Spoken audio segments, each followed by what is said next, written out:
Y entonces la práctica que tienen es de que se salen a la calle. Creo yo que hemos logrado tener una comunicación con ellos también, y tú tampoco puedes borrar una lucha de 30 años o sea, de un momento a otro.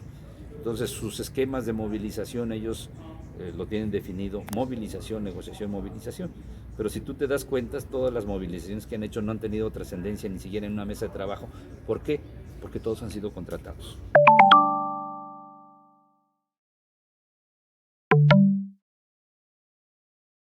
Pues fíjate que recibimos un instituto muy confrontado, 3 décadas de confrontación entre el magisterio y el Estado. Recibimos un instituto que no concluía ciclos escolares. Éramos de los estados que teníamos menor número de días de clases en un ciclo escolar. Recibimos un instituto que no contrataba al 100% de los normalistas. Recibimos un instituto donde no había comunicación entre el Estado y la Federación y el magisterio. Entonces todo esto daba un contexto pues muy difícil. Y sí, en lo personal me llenan de satisfacción decir que durante 4 años tuve la oportunidad de que el gobernador Alejandro Murat me diera la oportunidad de liderar esta oficina tan importante, que yo considero es la más robusta de la administración pública estatal. Así es. Y lo más importante de todo, que el tiempo y el diálogo que se hizo a través de 15 mesas tripartitas de trabajo, pues dio resultados. Porque también si hay diálogo y diálogo sin resultados, pues tampoco te la creen, tampoco te sirve. Y al haber logrado, después de 3 décadas, romper ese ciclo de confrontación, de que no acabamos los ciclos escolares, y hoy podemos decir que dejamos 3 ciclos escolares completos, uno sin pandemia, uno combinado entre presencial y pandemia, y este último con el regreso semipresencial a clases, pues es una tarea que sí requirió de un trabajo en equipo, pero que logramos precisamente que las partes trabajaran en conjunto, porque son muy disímbolas: padres y madres de familia, autoridades municipales a través de los regidores de educación o los mismos presidentes, maestras y maestros, y gobierno. Y gobierno me refiero a gobierno municipal, estatal y federal, porque transita por los 3 niveles de la educación. Hay cosas que se resuelven a nivel municipal, hay cosas que tienen una solución a nivel estatal, y muchas se requieren del trabajo con la federación. Entonces sí estamos satisfechos de que se avanzó. No podemos dar la tarea por concluida, sin duda, pero sí logramos en esos puntos que te comento. Terminación de 3 ciclos escolares completos consecutivos por primera vez en 3 décadas. Cesar el ánimo de confrontación que había entre el Estado, el gobierno del Estado, inclusive el federal, con la sección 22. Tercero, contratación de todos los egresados normalistas. Cuarto, 15 mesas tripartitas con acuerdos, no solamente diálogo, y acuerdos de muchas cosas operativas. Y recientemente tuvimos una certificación, tú que eres mujer, tuvimos la certificación número 25, con medalla de bronce además, lo cual no quiere decir que nada más aprobamos, sino estuvimos con una calificación alta. Y esto tiene que ver con la igualdad laboral y no discriminación, y favorece particularmente a la mujer. ¿Por qué? Porque cualquier tipo de acoso que se dé en las oficinas, esta certificación avala que el instituto está ya certificado por ser un lugar seguro para laborar para las mujeres. Mira, yo creo que hay tareas recurrentes, como por ejemplo el seguir dotando de mobiliario y equipamiento escolar a niñas, niños, jóvenes y a maestras y maestros. Durante 4 años puedo decir que prácticamente ya se constituyó una política pública, así como la entrega de uniformes. Durante 4 años el gobernador, con recursos estatales, nos facilitó, nos proporcionó los recursos para que pudiéramos renovar mobiliario y equipamiento escolar durante 4 años consecutivos. De una matrícula de 900,000 alumnos en números cerrados, atendimos a 360,000, y de casi 70,000 maestras y maestros atendimos a 20,000, que ya recibieron una computadora, que recibieron impresoras, que recibieron material, herramientas de trabajo, porque las maestras y los maestros hacen mucho trabajo administrativo. Después de que dan clases y demás, tienen que hacer reportes, tienen que hacer informes que se van cargando a los sistemas. El instituto es normativo, el que es el constructor de la infraestructura es el IOCIFET, el Instituto Oaxaqueño Constructor de la infraestructura educativa. La matrícula se ha sostenido a pesar de la pandemia. El abandono en las escuelas es el mínimo y es el normal que hemos mantenido durante años. Y afortunadamente en contexto de pandemia las mamás y los papás nos ayudaron muchísimo. Y eso permitió que la matrícula siga prácticamente estable, no se disminuyó. Y eso es muy importante que se sepa. Entonces, creo yo que se deja un instituto robustecido, muy dinámico, todos los días pasa algo, pues imagínate, 84,000 colaboradores en números redondos, de esos casi 70,000 son maestras y maestros y casi 14,000 administrativos. La nómina está federalizada, hubo una conciliación de la nómina educativa en el 2015 y obviamente pudiera haber algún margen de error en la conciliación de la nómina, pero definitivamente esas historias de la venta de plazas, ¿sí? Esas historias de los aviadores, y es una historia que pertenece del 2015 hacia atrás. Sí hay gente del medio educativo que sigue diciendo que le van a vender una plaza. Yo sé que la Fiscalía ya tiene a 3 de esas personas en la cárcel y sé que van otros más. ¿Por qué? Porque desde el 2015 que se federalizó la nómina, es imposible que nadie, mucho menos el director, que yo no lo haría por convicción personal, pero nadie puede vender una plaza. ¿Por qué? Porque hay procedimientos ya normativos dentro de la ley que son convocatorias públicas que nosotros hemos sacado y tienen que escribirse a esa convocatoria pública y es por sistema. Y con la computadora pues tú no negocias. Tú subes tus datos y los subes y complementas la información que te requiere el sistema, pues vas pasando las etapas que te va marcando la misma convocatoria hasta que seas acreedor a una plaza. De entrada tienes que estar titulado, ser egresado normalista y titulado. Uno de los muchos requisitos. Y hay una serie de evaluaciones. Se le quitó en la nueva ley la parte que el magisterio llama punitiva. O sea, no hay sanciones para aquellos que tengan algún problema en las promociones y demás, y lo mismo para el ingreso. Entonces todo está muy normado. Lo que sí, después de 3 décadas, queda en el imaginario colectivo la idea de que todavía puedes comprar una plaza. Pero eso pertenece al pasado. Y es historia desde el 2015, no es algo siquiera que se haya hecho ahorita, estamos en el 2021. Entonces yo sí quiero ser muy claro, sí han existido casos y los casos que hemos conocido, repito, el jurídico ha hecho los trámites correspondientes y la Fiscalía ha procedido y los jueces han dictaminado, ya hay 3 personas que están detenidas y hay personas que hicieron reparación del daño, es decir, devolvieron el dinero que habían pedido para supuestamente vender una plaza. Y las personas que nosotros administrativamente detectamos que no estuvieran frente a grupo o cumpliendo su tarea administrativamente, debo de confesarte que sí fueron alrededor de 300 casos que nosotros ubicamos y pusimos a trabajar. Y pues cada caso es un tema de tener la razón laboral, obviamente atender si hay quejas en derechos humanos, pero también en ese rubro nos fue muy bien, no dejamos ni una sola queja de derechos humanos sin atender en el IEPO en estos 4 años. La mayoría de las quejas tienen que ver con temas de acoso, fíjate, y afortunadamente dejamos esa situación y muchos quieren confundir a veces la relación laboral que tenemos o que teníamos, porque ya no soy director, como patrón, cuando quieres poner a trabajar un trabajador, cuando quieres que cumpla su presencia o lo quieres cambiar de escuela.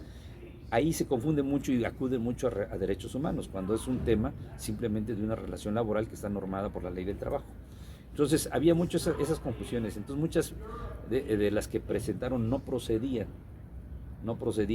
por la parte de los derechos humanos y se arreglaron en la vía laboral. Nosotros somos profesionales de la administración pública, tu servidor es licenciado en Ciencias Políticas y Administración Pública.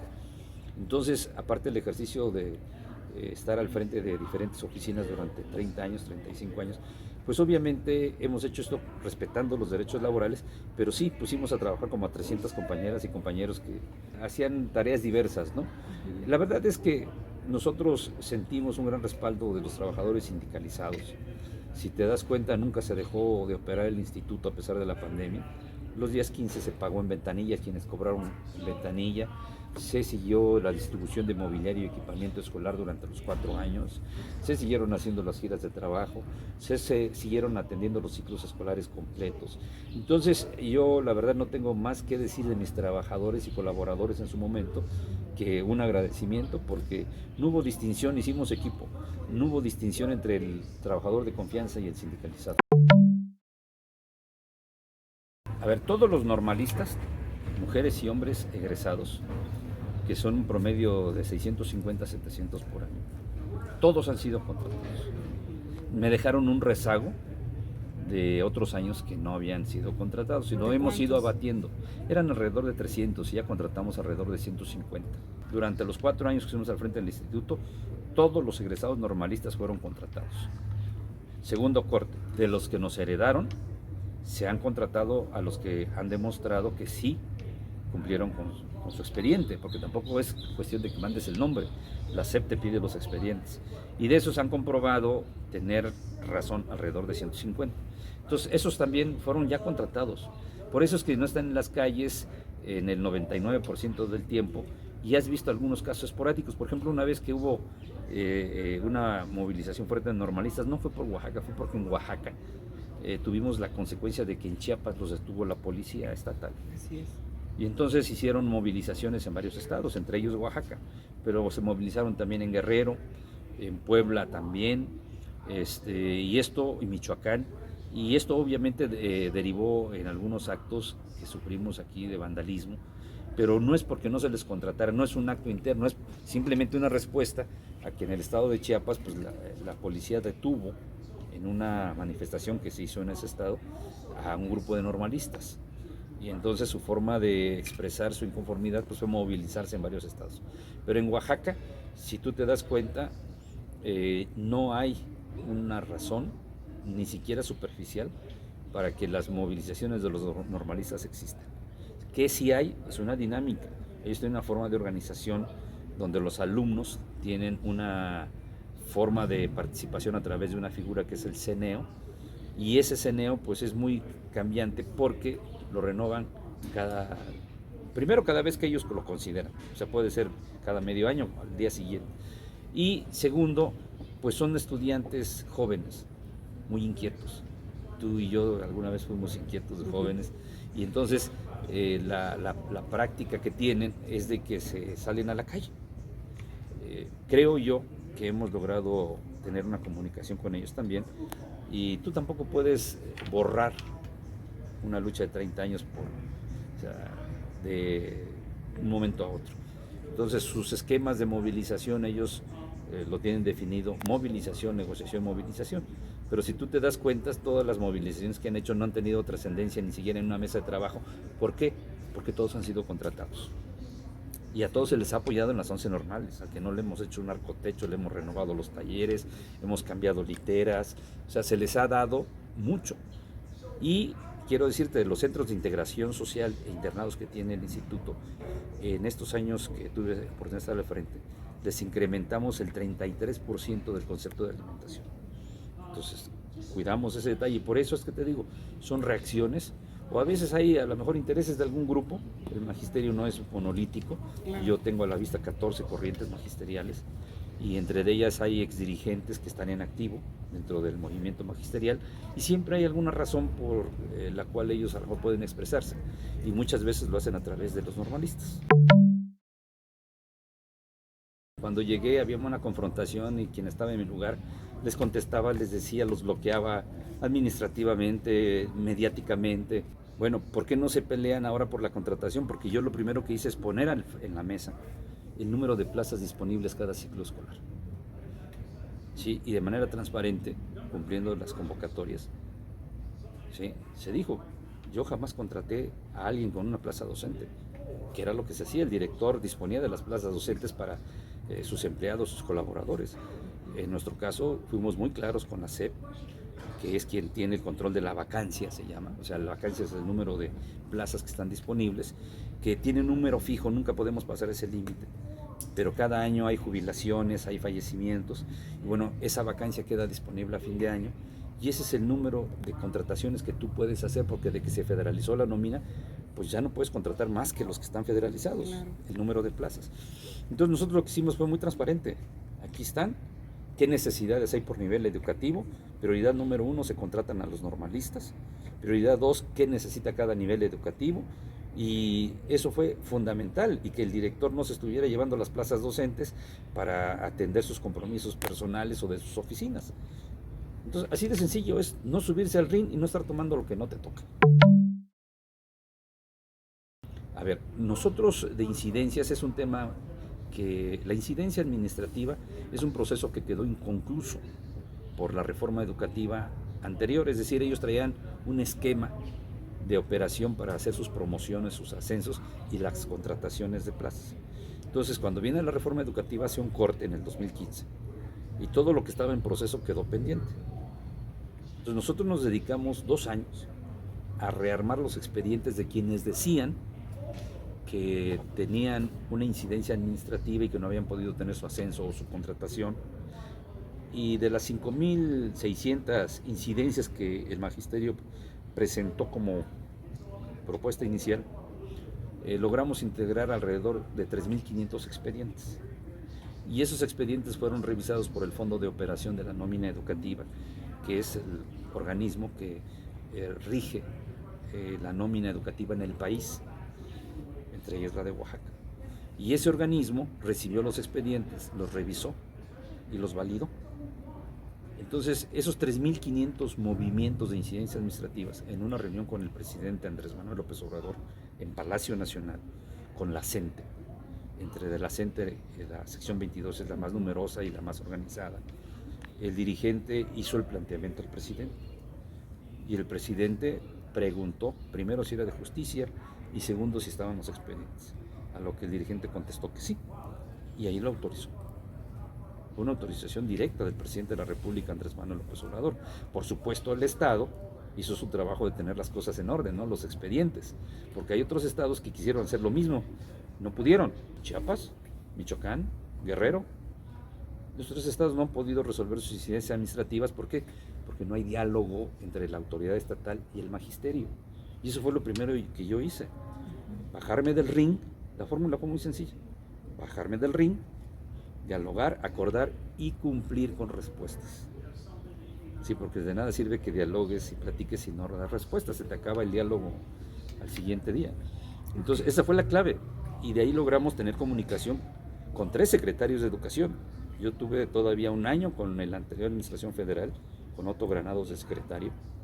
Luego vino Esteban Moctezuma, que cubrió los primeros 2 años del gobierno federal en la Secretaría de Educación Pública. Y ahora con la maestra Delfina, que tiene prácticamente 1 año al frente de la Secretaría. Y afortunadamente logramos, con el apoyo del gobernador Alejandro Murat, mantener esa posibilidad de diálogo, de propuestas, de agendas, y que se hicieran las reuniones. Son estas 15 mesas tripartitas de las que te hablo. Y ahí llegar a soluciones a temas operativos, a temas políticos de vida sindical. Y eso fue lo que permitió, pues no sé si tranquilamente, pero transitamos. Transitamos en base a acuerdos. Y el resultado pues está a la vista, ¿no? No es cuestión de explicarlo, como dicen, lo que se ve no se juzga, ¿no? Primero quiero comentarte el procedimiento. Hoy no somos ni siquiera aspirantes y yo renuncio el 30 de noviembre por una situación de estar posibilitado legalmente. Nuestra Constitución nos pide, como funcionarios de dependencias u organismos públicos descentralizados, tener separación del cargo 6 meses antes del día de la elección. Entonces yo solicité al gobernador del estado, que es quien manda y quien gobierna, está al frente de la administración pública y en el aspecto político también, mi inquietud, y le presenté mi renuncia y me la aceptó. Entonces le agradezco que me haya dado la oportunidad. Él me mencionó en una lista de aspirantes en algún momento, también se lo agradezco.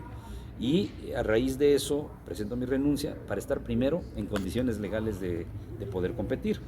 Y segundo, vienen los procedimientos partidarios. Hoy solamente somos delegados a las 23 Asamblea Nacional. No tenemos ningún otro carácter, quienes hemos dicho que queremos participar en el proceso del siguiente año.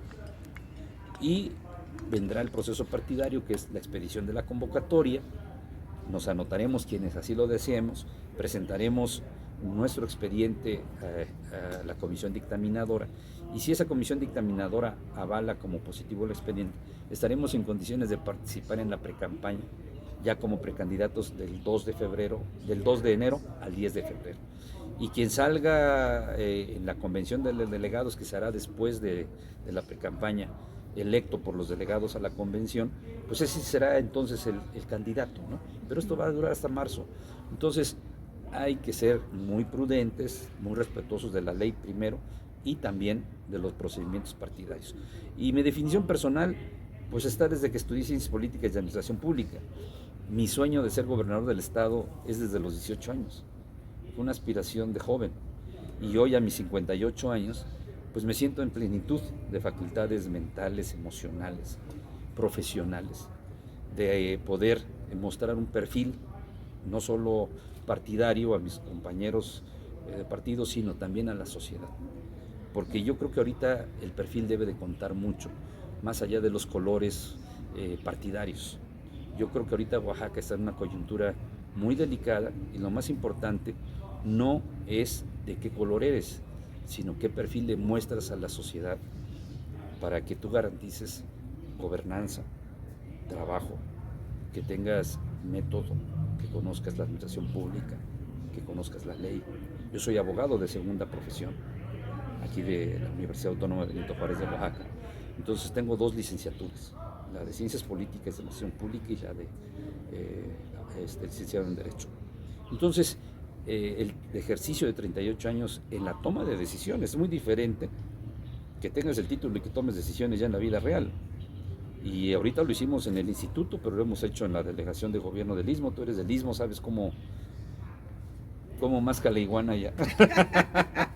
Sí, sabes cómo masca la iguana ya.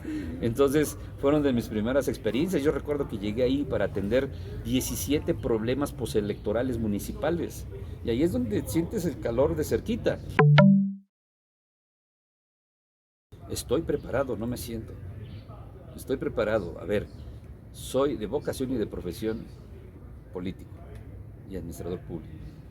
Sí, conozco la ley también. Y he ejercido cargos de toma de decisiones. Y también he tenido cargos legislativos. Yo he sido diputado 2 veces. Presidí el Congreso, la Junta de Coordinación Política ahora. En su momento la presidencia de la Gran Comisión estuvo al frente, muy joven también, con el último periodo de Eladio Ramírez. Entonces hay experiencia y creo que ahorita también la madurez de la edad, la madurez biológica, la madurez que te da el haber ejercido cargos donde se toman decisiones, pues te da un margen muy amplio para decir, bueno, aquí está mi perfil, este soy yo, inclusive esta es mi familia, estos son mis hijos, esta es mi esposa, soy oaxaqueño, mi esposa es oaxaqueña, mis hijas y mis hijos son oaxaqueños todos, los 6. Entonces, creo yo que hemos sido transparentes, no hemos sido gente que haya trabajado en la opacidad, y hemos entregado un instituto con el 98% menos de observaciones ante la Auditoría Superior de la Federación. Imagínate, 98% menos de observaciones. Yo no soy político chapulinero, yo no brinco de partido en partido. Soy muy claro con mis principios personales. Y uno de mis principios es que más que la lealtad es la congruencia entre el decir y el hacer. Entonces, yo soy del PRI, he sido del PRI, nunca he brincado a otro partido. Nunca he trabajado con un gobierno que no sea priista. Bueno, primero a mis compañeras y compañeros de partido, saben que les tengo un amplio respeto y un amplio reconocimiento también por su preparación profesional y política. Cualquiera de ellos tiene un perfil, considero yo, mejor que cualquier aspirante de otra expresión política. Cualquiera de nosotros tiene las mismas posibilidades de poder competir. Yo haré lo propio por mí y tratar de presentar a la militancia, pero también a la sociedad, una propuesta para que sea una base inicial y la enriquezcamos todos. Y yo considero que ellas y ellos están en las mismas condiciones para que presenten a la sociedad un buen perfil. No hay un perfil malo entre los que estamos. Creo que todos tienen mucho que ofrecer y bueno, cumpliremos junto con ellos en equipo, con respeto, con trabajo coordinado atenderemos los procedimientos partidarios, pero de nuestro lado no va a haber lo que está pasando en otras expresiones. Es muy difícil que yo hable de otros partidos. Yo creo que lo está viendo la sociedad, ¿no? Y lo que sí te puedo decir es que Oaxaca requiere ahora alejarse de la polarización.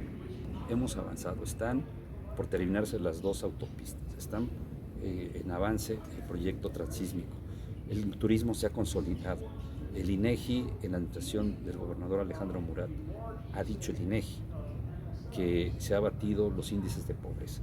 Ese sí es nuestro enemigo, la pobreza. Y eso solamente lo vamos a hacer si hay gobernabilidad.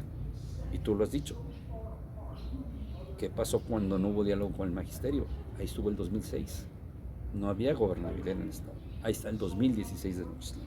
No hubo gobernabilidad en el Estado. Yo ya estuve en ese sector, lo dirigí 4 años. Y aquí están los ciclos escolares completos, una relación digna de respeto con el magisterio, y creo que desde mi trinchera aporté la parte que le tocaba al sector educativo aportar para la gobernabilidad en el Estado. Entonces, revisemos qué están haciendo otras expresiones.